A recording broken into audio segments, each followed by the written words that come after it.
Frank Castle has spent his entire life trying to prove one thing: the system is broken.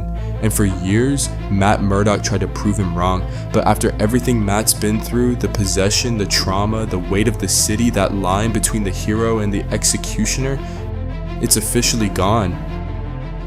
What's good, everybody? Welcome back to Decoded Comics. Today we're doing a deep dive into the recent Daredevil / Punisher, The Devil's Trigger miniseries. This isn't just another hero versus hero brawl, this is a philosophical war about whether mercy is a virtue or a death sentence. And when you see how Frank is currently deconstructing Matt's foundation, you'll realize Frank is playing for keeps. Let's keep it 100, Foggy Nelson wasn't just a sidekick, he was the anchor. In a city of ninjas and gods, Foggy was the only thing keeping Matt Murdock from drowning in his own darkness. He was the law when Matt wanted to be the judge. He was the mercy when Matt wanted to be the executioner. But when you look at where Matt is right now in this run, you realize how much he's struggling to replace that anchor. He's tried to replace Foggy with faith, with teaching, with the legal system, but it's not working. And that void, that's exactly where Frank Castle is setting up shop. See, a lot of people think their relationship is just about fighting.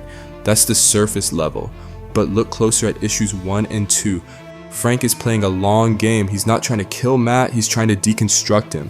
Frank looks at Matt, a man who has seen heaven, hell, and everything in between, and he's questioning why Matt still holds on to his code. Frank believes Matt's mercy is just a mask for cowardice. He's forcing Matt to watch the carnage in Hell's Kitchen because he wants to prove that holiness doesn't stop a bullet. He's challenging Matt's soul to see if it's actually made of iron, or if it's just a fragile illusion he built to keep from losing his mind.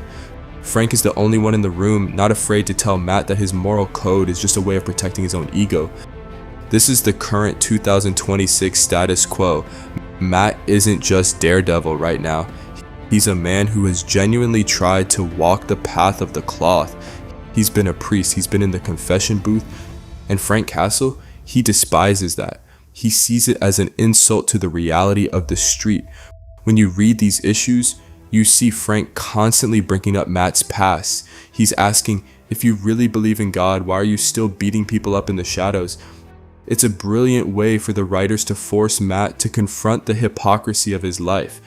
Matt thinks he's being a protector, but Frank is showing him that he's just being a gatekeeper for a system that doesn't actually care about the victims.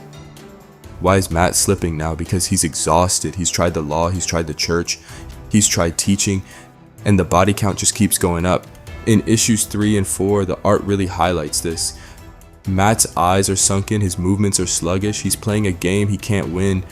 Frank is standing there holding up the results of his own war and asking that, is your ego worth more than their lives? That's the meat of this relationship. It's not just about fighting, it's about the guilt. Every time Matt lets a criminal live, he's essentially signing the death warrant for the next victim.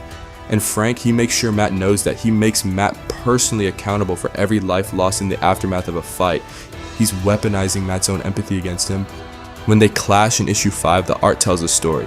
Matt's fighting style has lost its finesse. It's become reactionary and violent. He's fighting to save, while Frank is fighting to end. Frank is surgical. He's trying to show Matt that when he beats a thug into a coma, he's already crossed the line. He's just too scared to admit it. Frank's obsession with Matt is driven by one thing. He wants the devil to stop lying to himself and just be the judge, jury, and executioner he's destined to be.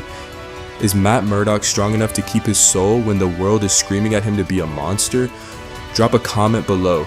If you were in Matt's shoes, could you keep that rule knowing Frank was right?